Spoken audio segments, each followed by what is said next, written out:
Did you know that Portuguese adventurers secretly discovered and mapped Australia 250 years before Captain Cook? It's a version of history that's generated much media attention in Portugal. Canberra journalist and now author Peter Trickett claims to have the evidence, and he's written a book to prove it. He spoke with Melissa Polomini.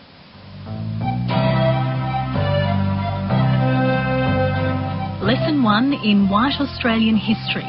British explorer Captain James Cook discovered Australia in 1770. Or did he? We've known for a while that the Dutch arrived here before him, but what about the Portuguese? Well, just about all established academics have written at some stage or another that the idea of a Portuguese discovery is, well, sort of a load of rubbish, really, that it's totally wrong. And well, it's not. It can be proved now to be correct. Peter Trickett is so convinced it happened, he's written a book about it. I have great admiration for Captain Cook because he was a fantastic, skilled captain and navigator, and, you know, his achievements in no way lessened by the fact that, quite unknown to him, a Portuguese fleet had sailed along the same coast in the opposite direction some 2.5 centuries previously. He says the first European to discover Australia was Cristóvão de Mendonça, who led a small Portuguese fleet in the year 1522. These were quite amazing feats at their time, that ships of that era could navigate so far on an extremely difficult, perilous voyage. I mean, when, as is clear from the maps, they were right down on the south coast of Australia, you know, in the vicinity of Kangaroo Island and present-day Adelaide, it was a bit akin to the first astronauts on the moon. You know, that was the degree of difficulty, and as with the moon astronauts, if any disaster at that point of time, there would have been absolutely no hope of rescue. They would have been finished.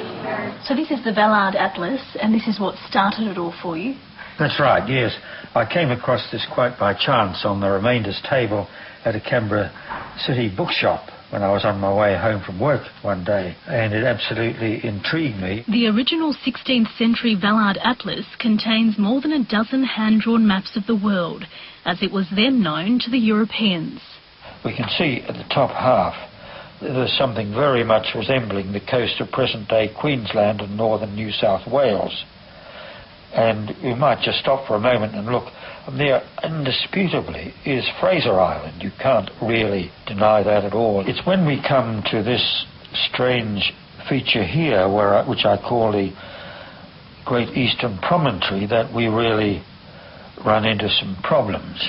Suddenly it veers off 1,000 kilometres approximately to the east and then comes back again. So how do you explain that? Well, my theory was based on the way it's known that the Portuguese drew their seaboard charts on animal hide skins called portolans, and these were stretched on a drum in a square, but clearly they were, being goat skin or sheepskin squares, they were of limited size.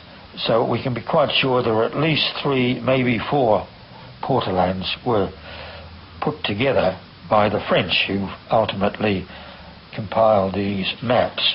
But my theory was that here, at this point, the 2 portolans were joined. This is the southernmost one, and they were joined wrongly. We rotated the bottom section, the southern portolan, through 90 degrees on computer, and this was the result. Now, I think one can see straight away the resemblance, the clear resemblance to the shape of eastern and southeastern Australia. And when we then came to look at the names on the map and the geographical features that came into focus when we did this, it became absolutely clear that the theory was correct. Peter Trickett publicou livro em que... Peter Trickett hasn't had trouble persuading the Portuguese to believe him. He's been the star of local television there. On these maps we also have well over 100 place names. His mission now to convince wary Australians. The feedback I've had from readers has been very positive and very encouraging, and some have even given me some possible new leads on interesting aspects which might relate to the voyage. But the academics haven't been as impressed, have they?